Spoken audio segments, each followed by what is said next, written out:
Assalamualaikum warahmatullahi wabarakatuh. Halo teman-teman mahasiswa kelas ilmu komunikasi, kembali lagi bersama saya Miss Desi. Hari ini di pertemuan keempat, sesuai dengan bahan materi di RPS, kita akan membahas tentang prinsip dan perspektif komunikasi.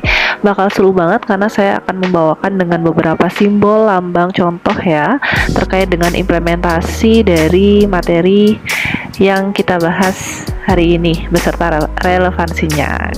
Jadi silakan simak videonya sampai akhir pembelajaran ya, dan nanti bisa digunakan untuk tugas resume kalian di minggu ini.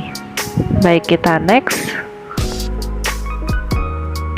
Secara garis besar, hari ini kita akan membahas 3 poin materi ini ya. Yang pertama adalah prinsip dasar komunikasi. Nah, prinsip dasar ini terkait dengan teoritis ya, kajian teoritis yang sebenarnya kita sudah sedikit bahas ya minggu lalu terkait dengan kategorisasi pengelompokan teori-teori dalam ilmu komunikasi. Mungkin nanti akan saya sedikit sesuaikan di materi hari ini, yaitu prinsip komunikasi dan juga perspektif komunikasi. Untuk prinsip komunikasi nanti akan saya bahas satu persatu, step by step beserta dengan contoh relevannya dalam fenomena yang terjadi di dalam diri manusia ya, sebagai objek yang kita kaji. Kemudian perspektif komunikasi, nah ini terkait dengan sudut pandang ya, bagaimana sudut pandang para ahli ini memandang secara spesifik dan beragam gitu dalam melihat suatu fenomena sosial yang ada di sekitar kita nantinya ya.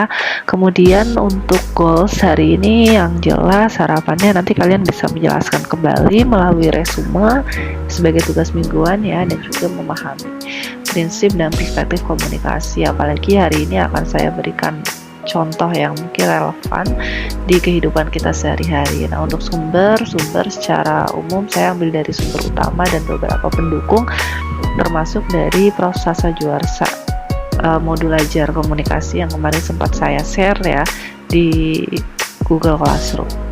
Oke, kita next. Untuk ke bahan materi kita yang pertama, yaitu tentang prinsip komunikasi. Mungkin teman-teman perlu tahu dulu nih terminologi dari istilah prinsip. Sebenarnya prinsip itu apa sih?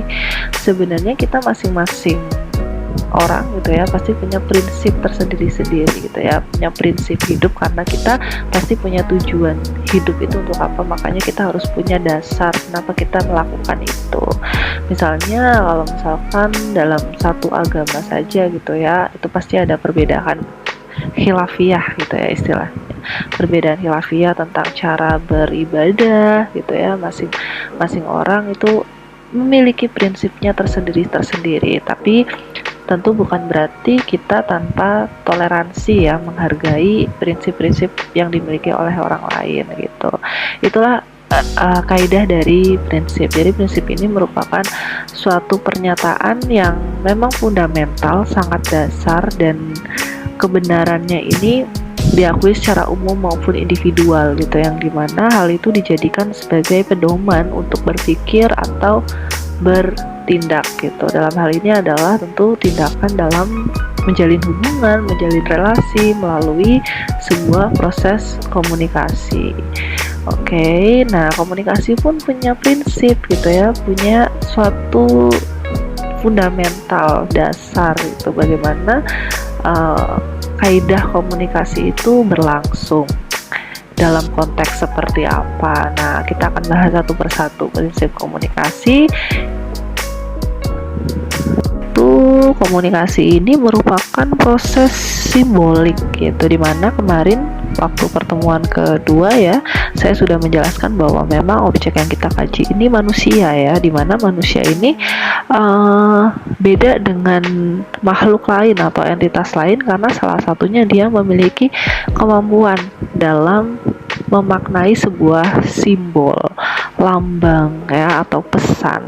Istilahnya itu animal symbolicum ya dalam bahasa Latin ya gitu. Nah, poin-poin intinya apa sih dari prinsip komunikasi adalah proses simbolik. Yang pertama adalah sesuatu yang menunjukkan sesuatu yang lain gitu, dan hasil dari kesepakatan bersama. Jadi lambang atau simbol ini merupakan sesuatu yang digunakan gitu ya untuk menunjukkan atau menjelaskan sebuah makna gitu berdasarkan kesepakatan yang memang sudah terkonstruksi secara kelompok ya, sudah disetujui oleh suatu kelompok orang, suatu grup, bahkan mungkin di geng kalian punya dalam tanda kutip bahasa tersendiri ya dalam proses interaksi komunikasi antara kalian gitu.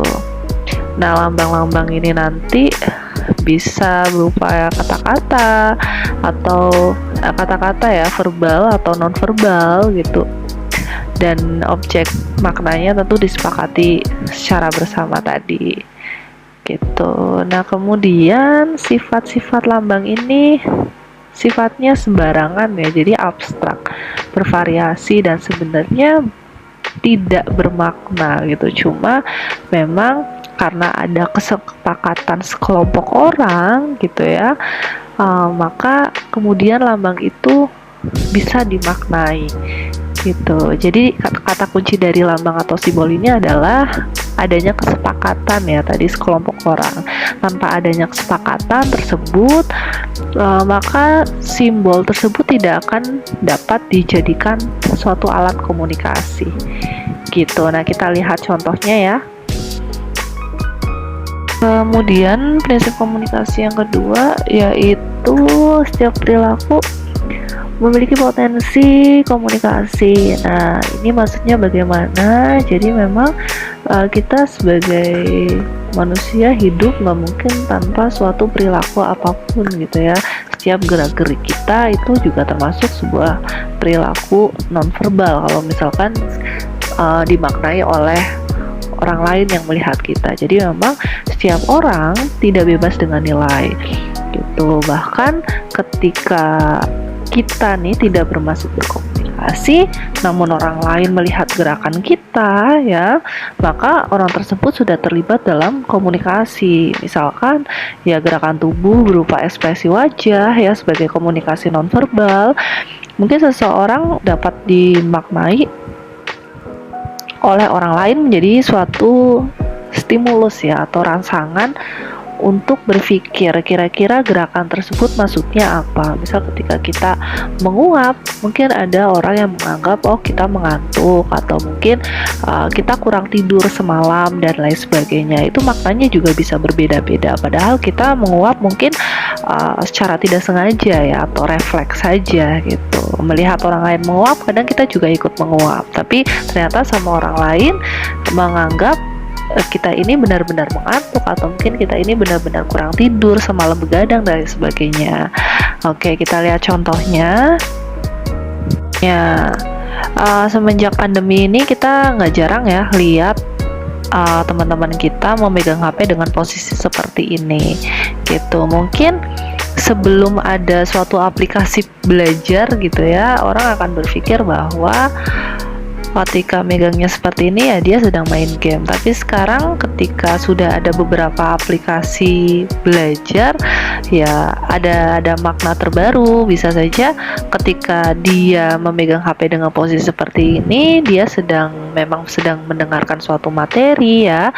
Kemudian juga dia bisa belajar dari suatu aplikasi belajar melalui video belajar gitu, atau mungkin dia benar-benar sedang main game. Kemudian ada juga yang dianggap sebagai pemalas, padahal belum tahu kira-kira apa yang sebenarnya dilakukan ketika kita melihat orang lain memegang HP dengan posisi seperti ini. Tapi orang lain memaknainya sudah berbeda-beda. Seperti itu ya. Kemudian kita lanjut prinsip selanjutnya. Komunikasi yang ketiga adalah dimensi isi dan dimensi hubungan. Ini ya, dua dimensi yang dimiliki oleh suatu proses komunikasi. Yang pertama adalah dimensi isi. Dimensi isi ini menunjukkan muatannya atau isi dalam sebuah komunikasi yang dilakukan. Biasanya disandi dalam bentuk verbal gitu. Sedangkan dimensi hubungan ini menunjukkan terkait dengan relasi ya, relasi partisipan komunikasi antara komunikan dan komunikator itu hubungannya seperti apa sih. Nah, ini berdasarkan dari bagaimana cara mengatakan dan mengisyaratkan suatu pesan, kemudian juga bagaimana hubungan para partisipan komunikasi antara komunikan dan komunikator tadi ya, dan bagaimana seharusnya pesan itu dimaknai atau ditafsirkan. Nah, dimensi hubungan ini disandinya biasanya secara nonverbal. Kita lihat contoh implementasi atau contohnya ya.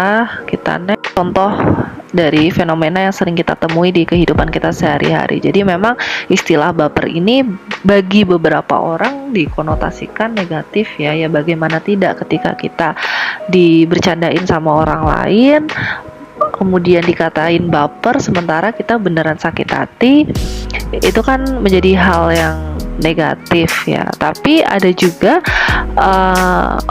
sekelompok orang yang memang dia memiliki hubungan yang dekat, mempunyai relasi yang dekat, yang tidak masalah dengan pengistilahan baper ini gitu. Jadi konteksnya masih konteks bercanda gitu. Nah, ini contohnya ya. Kadang ketika ada dua orang gitu ya saling bercanda, kemudian salah satunya yang bercandain lawan bicaranya ini ngatain baper banget sih lo gitu. Nah, kemudian si lawan bicaranya membalas dengan awas ya lo gue balas gitu. Mungkin kita sebagai orang lain akan menganggap bahwa keduanya akan berdebat nih gitu ya, karena kalau misalkan orang lain itu di posisi salah satu di antaranya bisa saja tersinggung dan sebagainya. Tapi karena memang kedua orang ini sudah memiliki hubungan yang sangat dekat, sahabat ya, pokoknya sangat dekat secara relasi, ya mereka sebenarnya nggak masalah. Justru dengan cara seperti ini akan memperekat hubungan mereka berdua gitu. Nah, oke, kita lanjut. Yang keempat yaitu berlangsung dalam berbagai tingkat kesengajaan. Jadi memang komunikasi ini dilakukan oleh manusia ya, dari yang tidak sengaja hingga yang sengaja, dan juga dengan kesadaran serta terencana. Ini contohnya kayak misalkan kesadaran kita dalam keberlangsungan suatu komunikasi ini akan meningkat ketika berada pada momen-momen yang menyenangkan gitu ya, momen-momen yang fun bersama dengan orang-orang yang memang kita cintai, orang-orang yang kita nanti berkumpul menjadi satu, maka kesadaran kita akan full gitu ya, akan tinggi itu untuk ikut serta dalam proses interaksi komunikasi yang ada di sekelompok orang di sekeliling kita gitu, karena orang-orangnya juga menyenangkan.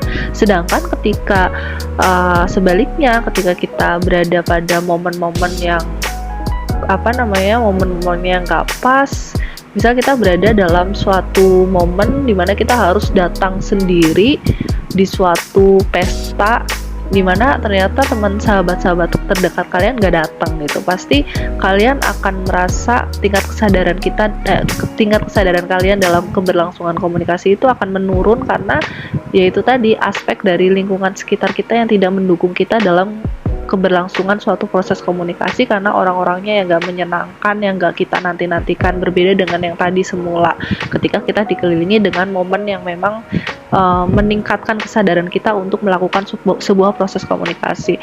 Akan tetapi kita juga akan bisa berkomunikasi dengan kesadaran yang tinggi dengan teman sehari-hari kita. Misalkan kita mungkin berada pada situasi mood yang jelek gitu ya, dalam suatu momen yang kita lagi sedih banget gitu. Cuma ketika kita bertemu dengan teman dan teman itu mengajak kita berinteraksi dengan isi informasi yang menurut kita menarik ya, kabar gembira, pasti kita juga akan meningkat kesadarannya untuk turut serta dalam suatu proses komunikasi gitu.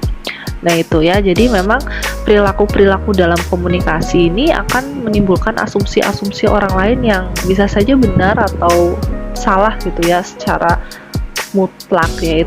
Itu dia tadi ya, karena kita nih sebagai manusia dalam berkomunikasi juga dipengaruhi oleh tingkat kesadaran tergantung dari momen, konteks, dan juga lingkungan di sekitar kita yang mendukung keberlangsungan dalam suatu proses komunikasi itu sendiri. Pengajaan dalam keberlangsungan komunikasi biasanya dilakukan dalam suatu konteks komunikasi ketika negosiasi ya, tawar-menawar antar satu orang dengan orang lain untuk mendapatkan suatu kesepakatan, kemudian juga persuasi terkait dengan komunikasi publik ya ketika kampanye ya, komunikasi politik juga termasuk, dan kemudian ketertarikan. Nah, ketertarikan ini salah satu contohnya tadi ketika kita mungkin dalam kondisi momen yang tidak mengenakan gitu ya untuk melangsungkan sebuah proses komunikasi, tapi karena memang isi muatan komunikasi yang menarik gitu ya buat kita, ya kita akan tertarik untuk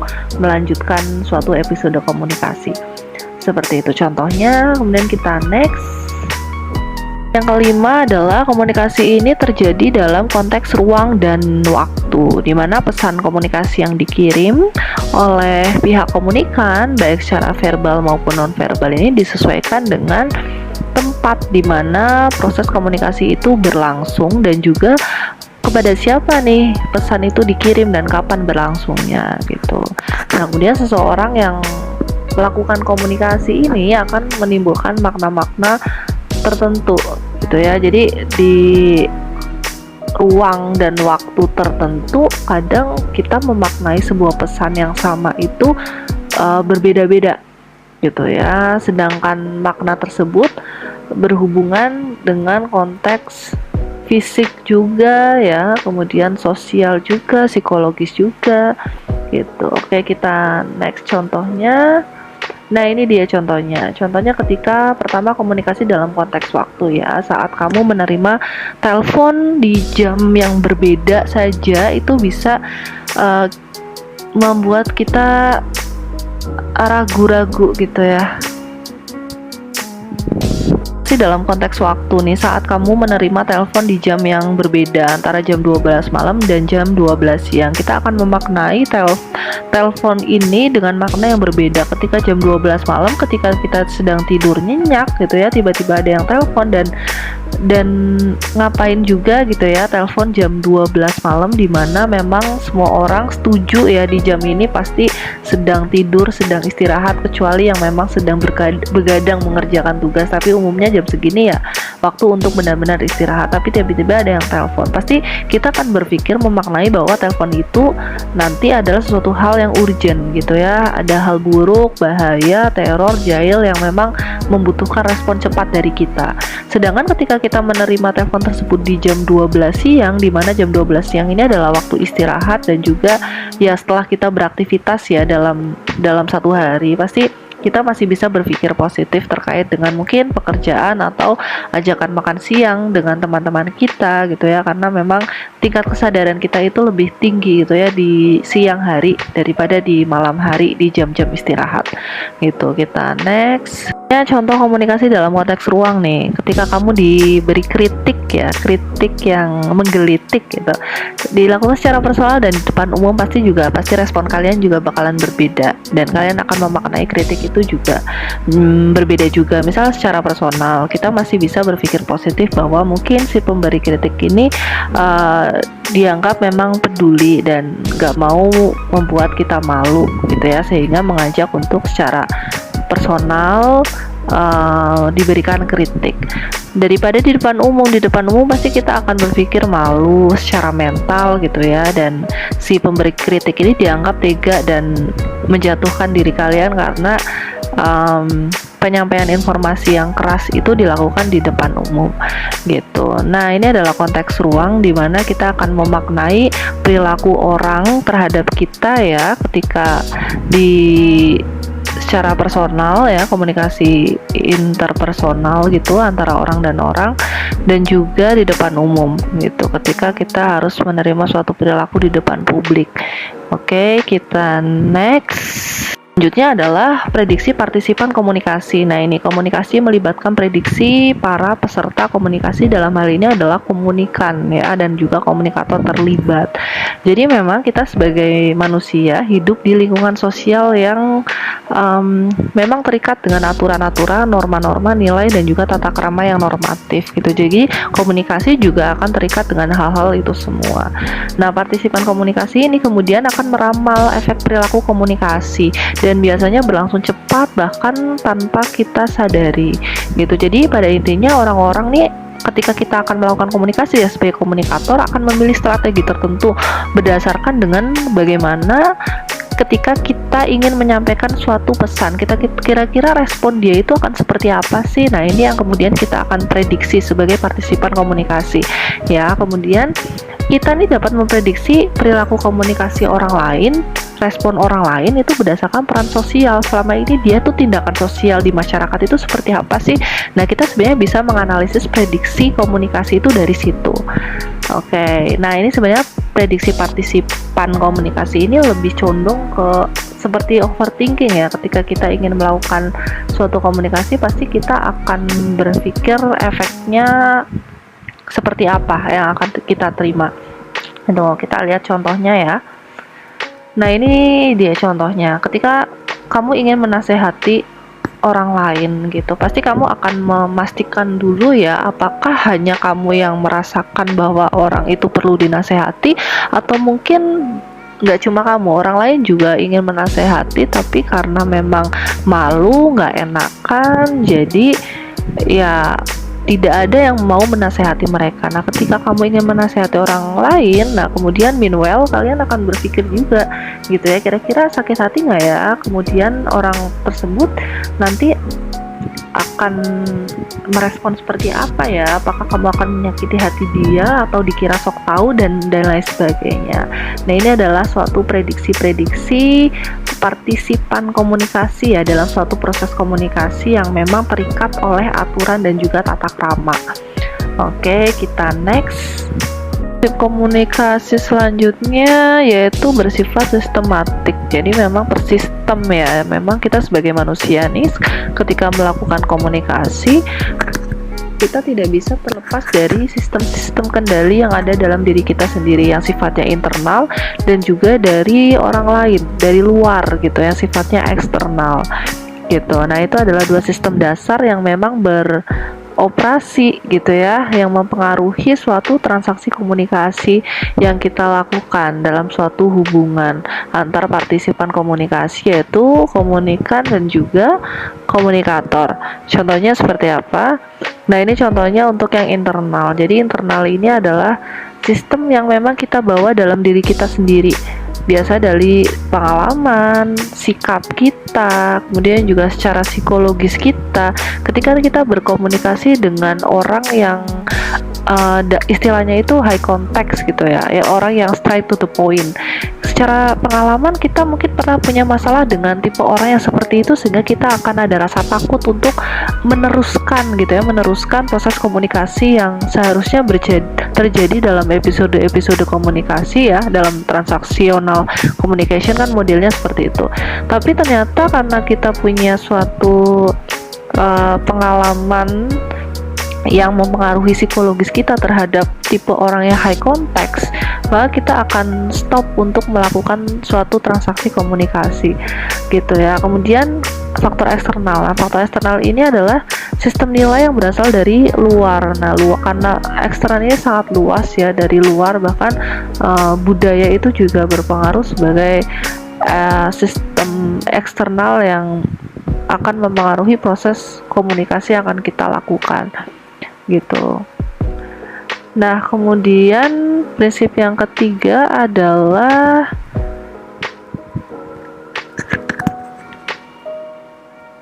selanjutnya, komunikasi yang efektif ini nantinya akan dilatar belakangi juga oleh derajat kemiripan sosial budaya partisipan komunikasi.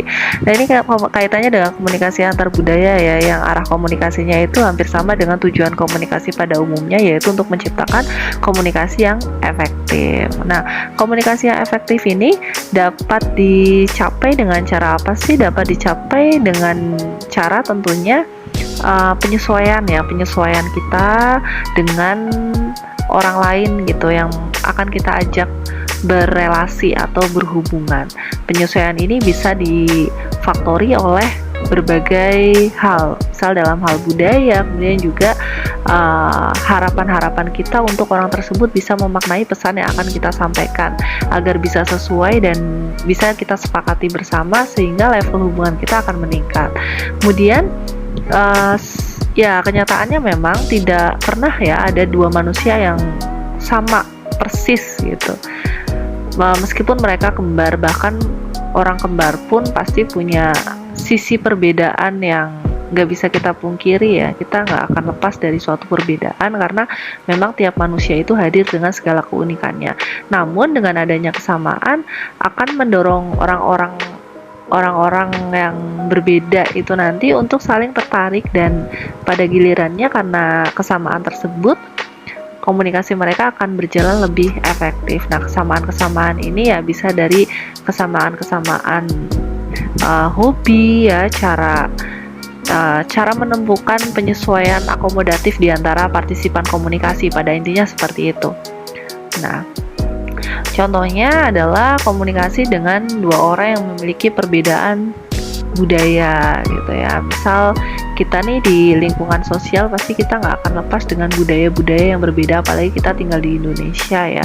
Misalkan dengan etnis Jawa dengan etnis Papua pasti memiliki konteks cara berkomunikasi yang berbeda, yang ya pasti kita butuh penyesuaian agar kita dapat menemukan kesamaan gitu ya, agar tujuan komunikasi kita agar menjadi efektif itu bisa tercapai sesuai dengan harapan. Oke, kita next. Di pertemuan kedua kayaknya teman-teman sudah pernah mendengar istilah dinamis dan transaksional ya. Jadi memang konsekuensi dari prinsip itu sendiri ya, prinsip komunikasi adalah memang sebuah proses gitu. Jadi karena proses, jadi memang komunikasi itu pasti sifatnya akan dinamis, berubah-berubah, dan juga transaksional. Contohnya ya, dosen mengajar di kelas. Dulu saya ketika masih menjadi mahasiswa semester 1, saya juga sama seperti kalian gitu ya, masih newbie, masih belum tahu jurusan yang saya masuki ini mempelajari tentang apa sih sebenarnya ya. Sama gitu ya, tugas saya waktu itu ya duduk, mendengarkan, bertanya kalau misalkan nggak paham, dan ngantuk juga. Pokoknya hal-hal manusiawi seorang mahasiswa ya saya rasakan juga dulu ketika saya mendengarkan dosen saya menginformasikan, mentransfer ilmu ke saya. Nah, sekarang posisinya saya sudah menggantikan tupoksi pekerjaan ya, bukan menggantikan sih, sekarang saya merasakan ya tupoksi pekerjaan seorang dosen gitu, dimana saya memiliki mahasiswa. Nah, ini maksudnya dinamis gitu ya. Jadi setiap informasi yang saya dapat dulu bisa saja saya transferkan kembali ke kalian gitu. Saya pertukarkan kembali dengan kalian sehingga sifatnya dinamis, akan berlangsung terus-menerus. Bisa saja nanti salah satu dari kalian ketika jadi dosen, kalian juga akan menyampaikan informasi yang sama ketika saya menyampaikan informasi tersebut ke kalian gitu ya. Nah, kemudian yang selanjutnya adalah tadi transaksional ya. Jadi selama kita berada di kelas nih, kita mengalami pertukaran pesan dalam bentuk diskusi, baik itu secara teks maupun lisan di kelas gitu. Nah, ini merupakan bentuk transaksional dalam sebuah episode komunikasi, di mana episode komunikasi ini dalam model transaksional yang di pertemuan kedua saya jelaskan ya, tidak akan berakhir ketika belum ada kesepakatan dalam proses interaksi yang kita jalin. Dalam hal ini adalah diskusi di kelas. Pasti akan ada yang tanya jawab. Nah, itu adalah sebuah episode komunikasi dalam sifat komunikasi yang memang transaksional ini. Oke, kita next. Selanjutnya kita berbicara tentang perspektif teori komunikasi. Nah, kali ini saya mengambil perspektif klasifikasinya ya menurut Aubrey B. Fisher tahun 86. Jadi memang kalau kita berbicara makna dari perspektif itu sendiri secara terminologi itu luas ya, tapi hakikatnya secara harafiah perspektif ini merupakan pemahaman terhadap suatu peristiwa ya, yang tergantung kepada perspektif yang digunakan dalam mengamati peristiwa tersebut. Jadi memang perspektif ini kan adalah cara pandang kita ketika kita melihat suatu peristiwa, ketika kita melihat suatu fenomena ya yang terjadi di sekeliling kita, pasti kita akan mengamati berdasarkan perspektif kita sendiri. Bisa jadi berbeda berdasarkan dengan perspektif orang lain. Nah, itu yang dimaksud dengan perspektif atau cara pandang. Kalau dalam hal ini perspektif komunikasi itu diibaratkan teorinya. Teori itu kan ibaratnya sebuah kajian sebelumnya ya, yang memang secara konstruk itu biasanya digunakan untuk keperluan analisis. Nah, ini perspektif di sini menurut Asadi Siregar itu seperti itu. Jadi teori yang digunakan untuk keperluan analisis dalam suatu disiplin keilmuan gitu ya, dengan objek formal yang berbeda. dalam hal ini adalah keilmuan komunikasi yang akan kita bahas.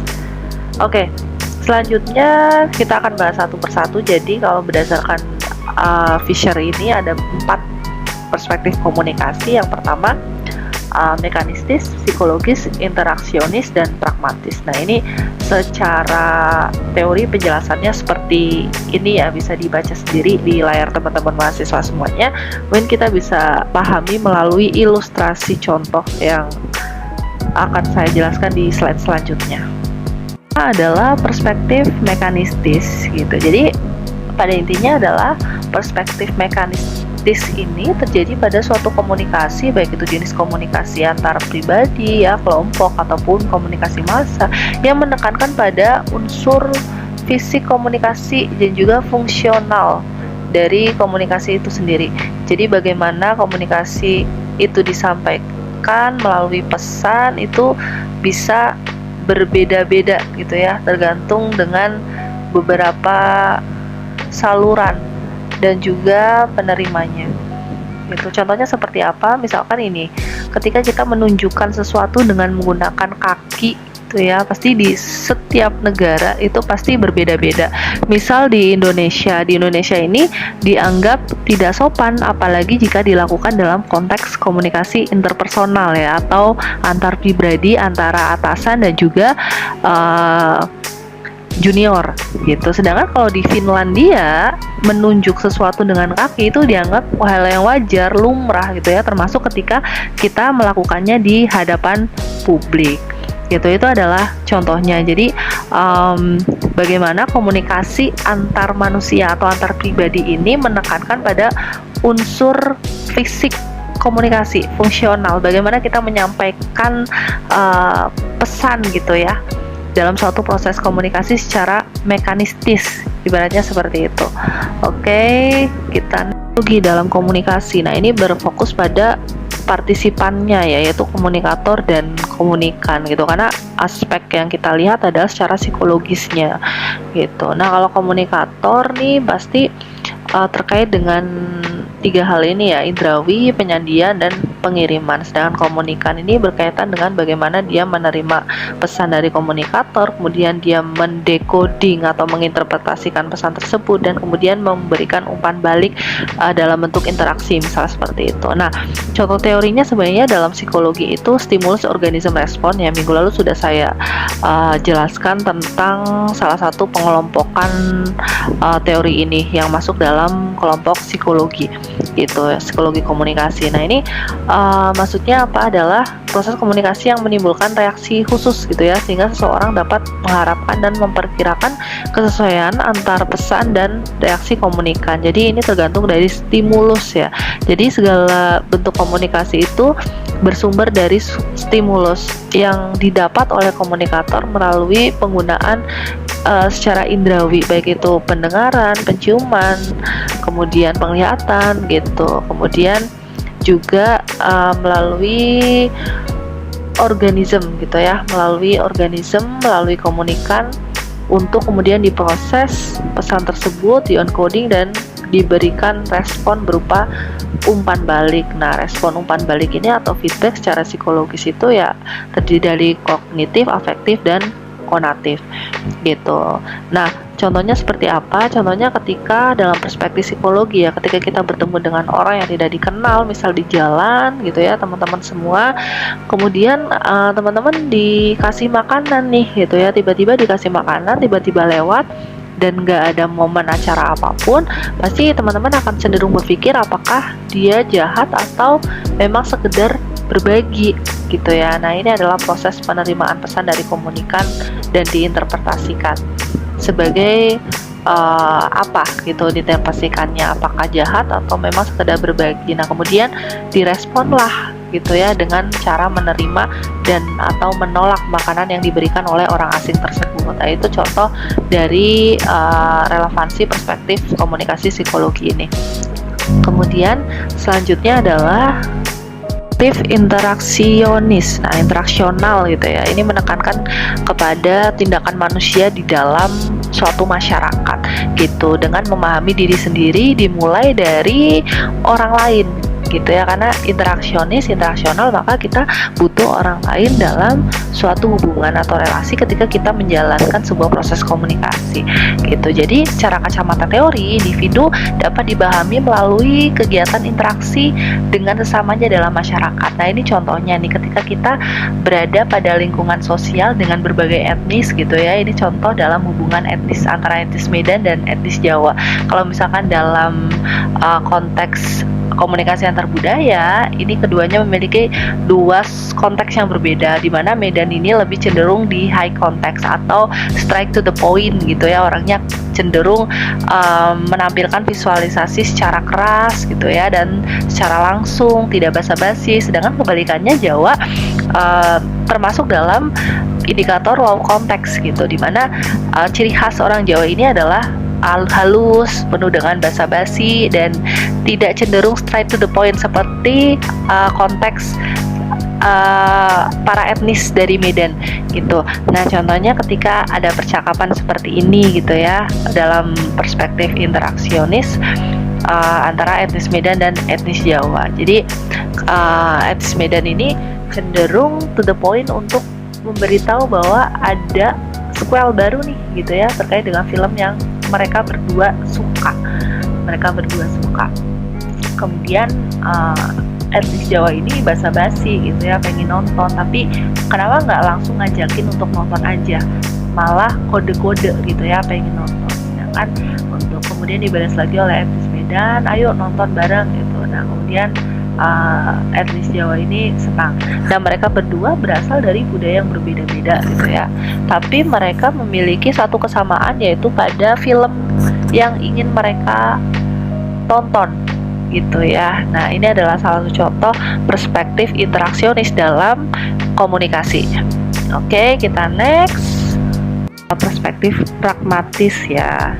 Kalau dalam kacamata teori menurut Visser tadi, maksudnya pertukaran pesan yang komunikatif, bukan pada individu, melainkan pada perilaku individu yang berinteraksi. Jadi kita fokusnya pada perilaku lawan bicara kita, ibaratnya seperti itu ya, simpelnya.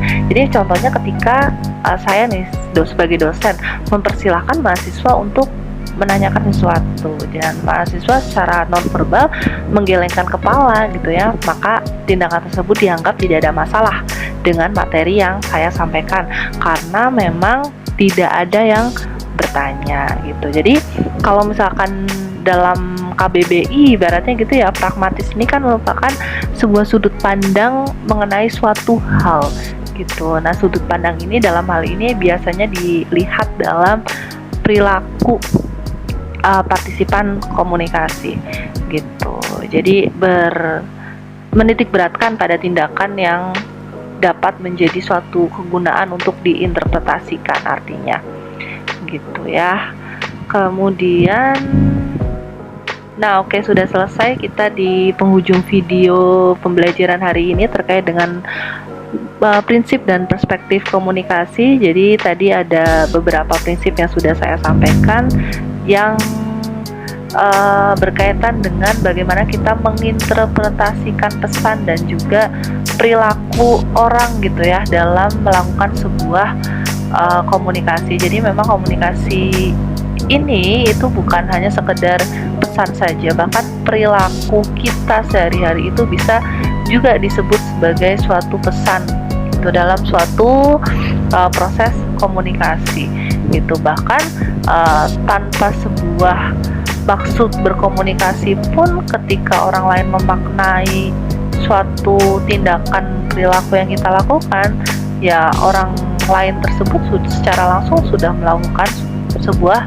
proses komunikasi karena berusaha untuk memaknai tindakan atau perilaku yang kita lakukan secara tidak sengaja gitu. Dan tadi juga ada 4 perspektif ya yang teman-teman bisa lebih elaborasi lagi, dilihat dari contoh-contoh relevansi dan juga kacamata teori yang mungkin teman-teman pahami dari sudut pandang yang lain, karena kita berbicara tentang perspektif, dalam hal ini adalah perspektif dalam bidang ilmu komunikasi yang kita kaji. Oke, terima kasih teman-teman mahasiswa semuanya. Saya rasa sudah cukup materi kita hari ini.